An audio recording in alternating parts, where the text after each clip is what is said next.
Hi viewers, welcome to our channel. ప్రస్తుతం దాము బాలాజీ గారు senior journalist ఉన్నారు, వారితో ఒకసారి మాట్లాడదాం. సార్ నమస్కారం. సార్ పాక్ ఆర్మీలో చీలికలు వచ్చాయని చెప్పేసి వాళ్ళ మేజరే చెప్తున్నారు సార్. అంటే ఆర్మీ చీఫ్ ఏమో, జనరల్ ఏమో యుద్ధాన్ని కోరుకుంటున్నాడు, ఆర్మీ మొత్తం సైనికులు ఏమో యుద్ధాన్ని వద్దంటున్నారు. ఈ విధంగా వాళ్ళ మధ్య అభిప్రాయ భేదాలు వచ్చేస్తాయి అని చెప్పేసి చెప్తున్నారు. అసలు ఏం జరుగుతుంది పాక్ ఆర్మీలో? మరి ఈ టైంలో అసలు ఆ యుద్ధానికి సన్నద్ధమయ్యే అవకాశం ఏమన్నా కనిపిస్తుందా? మరి మీరేం చెప్తారు సార్ దీనికి సంబంధించి?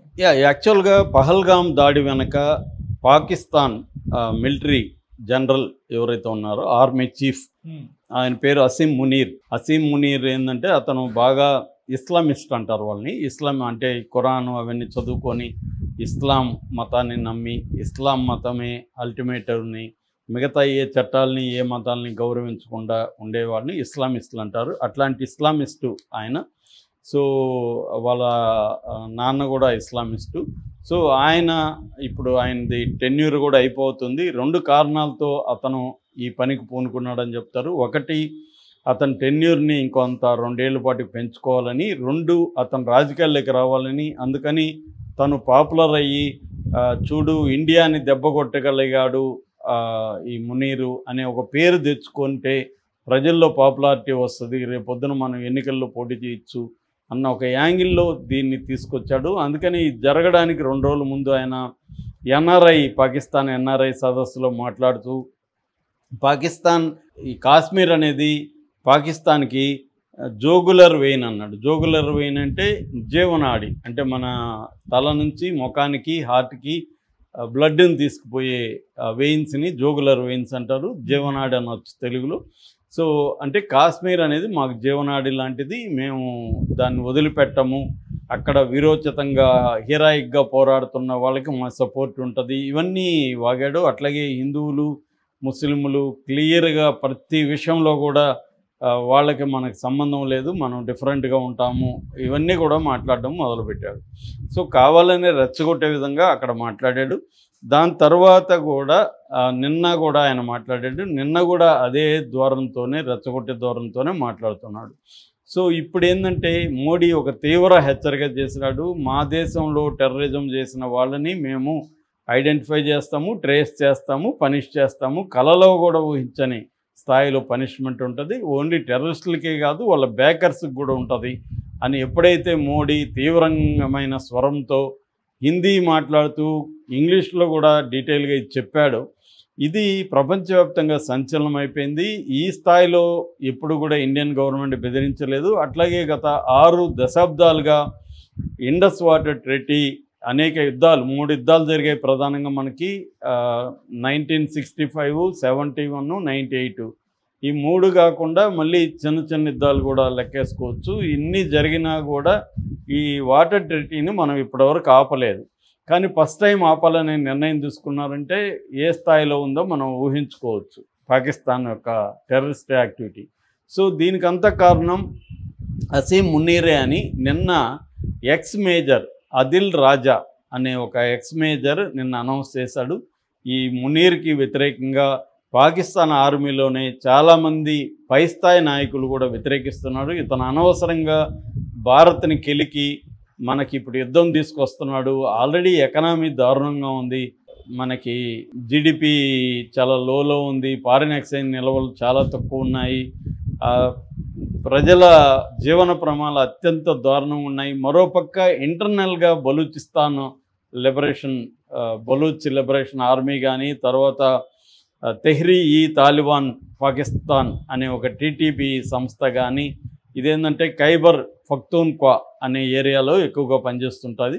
సో ఇలాగా ఆల్రెడీ ఇంటర్నల్గా ఈ 4 నెలల్లో 300 మంది సైనికులు చనిపోయారు. లాస్ట్ ఇయర్ కూడా 885 మంది సైనికులు చనిపోయారు.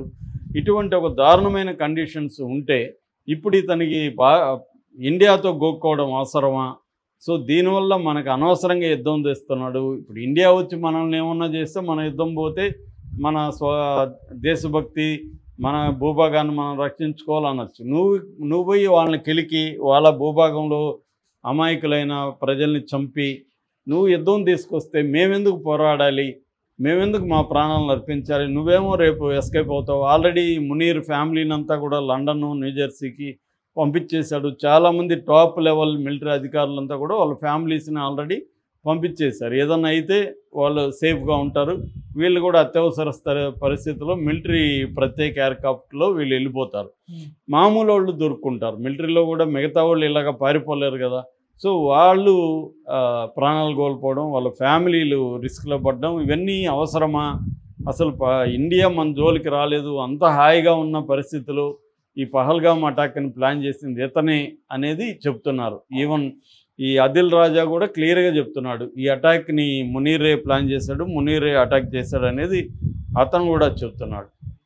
సో అందువల్ల పాకిస్తాన్ ఆర్మీలోనే చీలిక వచ్చేసింది. మునీర్ మాట వినే పరిస్థితి లేదు.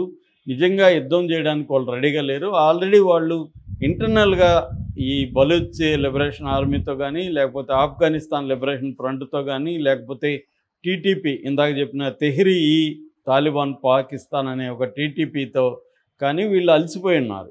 సో యుద్ధాలు చేస్తున్నారు. రెండోది వాళ్ళకి మిలిటరీకి కూడా మంచి బడ్జెట్ లేదు. వాళ్ళ బడ్జెట్ ఎంత, డిఫెన్స్ బడ్జెట్ $10 బిలియన్ కూడా లేదు వాళ్ళది. మంది $80 బిలియన్ ఉంది. అంటే 8 రెట్లు మంది ఎక్కువ ఉంది. సో ఈ స్థాయిలో ఉన్నప్పుడు వాళ్ళు ఎందుకు పోరాడాలి అంటే ఒక మొరైల్ అంటారు. మిలిటరీ మొరైల్ అనేది ఇంపార్టెంట్. మన మిలిటరీకి ఏమో అగ్రెసివ్గా ఉన్నారు.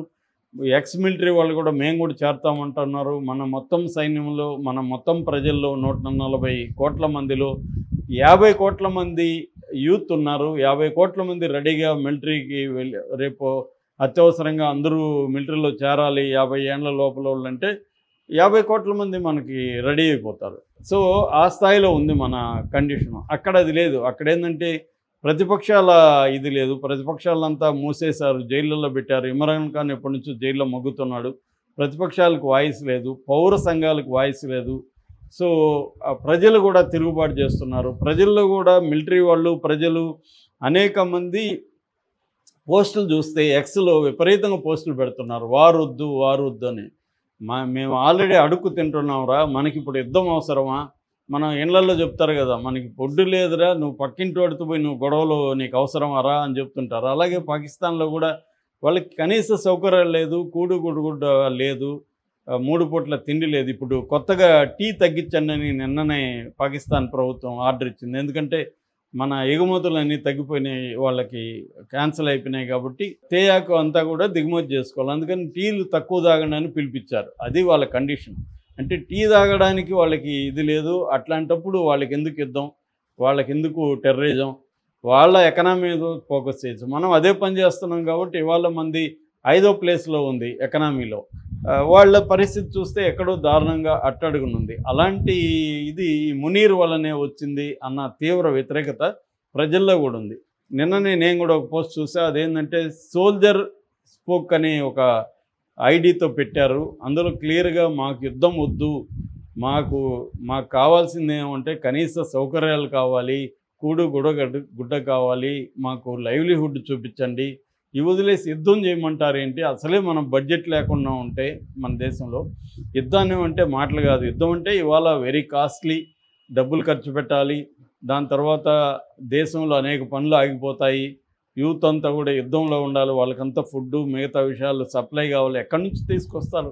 వాళ్ళకి ఆల్రెడీ IMF బెయిల్అవుట్ ప్యాకేజీల వల్ల చైనా ఇంట్రెస్ట్లు ఉన్నాయి. కాబట్టి పాకిస్తాన్లో సముద్రంలో గోల్డ్ అది ఈ మధ్య కనిపెట్టారు.